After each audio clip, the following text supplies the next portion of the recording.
अस्सलाम वालेकुम नाज़रीन, मैं हूं अब्दुल्ला। 7H न्यूज़ में आपका इस्तकबाल है। कर्नूल डिस्ट्रिक्ट में पुलिस ने 4 अफराद को गिरफ़्तार कर लिया है जो इलीगल तरीके से शराब और गुटखा सप्लाई कर रहे थे।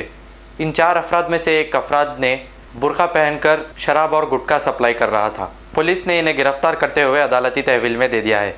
आइए देखते हैं हमारे नुमाइंदे अरबाज की ये रिपोर्ट।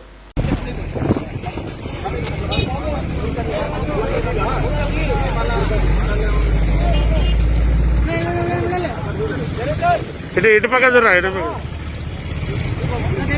బాబు ఇక్కడ చూడు ఇక్కడ చూడు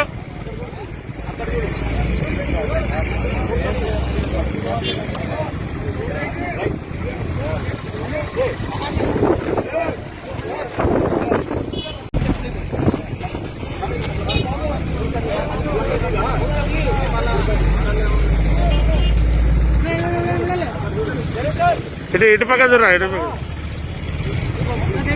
బాబు ఇక్కడ చూడు ఇక్కడ చూడు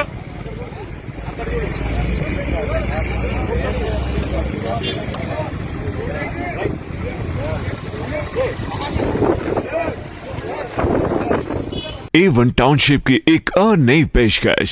जहांगीर पीर दरगाह से 2 किलोमीटर पहले मल्टीनेशनल कंपनीज के करीब, जो कि बिल्कुल आबादी से लगा हुआ, बेंगलुरु हाईवे से सिर्फ 5.5 किलोमीटर, बीटी रोड से लगा हुआ, तमाम डेवलपमेंट के साथ 5,50,000 में 100 गज का प्लॉट। A1 टाउनशिप में आपका ये छोटा सा इन्वेस्टमेंट आपका और आपके बच्चों का मुस्तकबिल बदल सकता है। आज ही तशरीफ लाएं और A1 टाउनशिप के इस प्रोजेक्ट से फायदा उठाएं। Office at pillar number 235 opposite fisheries department, Rajendra Nagar, Hyderabad. खबर है शहर की, खबर है गाँव की, खबर है सारी दुनिया की। 7H न्यूज़ पसंद आए तो लाइक कीजिए, शेयर कीजिए और सब्सक्राइब करना ना भूलें। 7H न्यूज़, आपकी आवाज।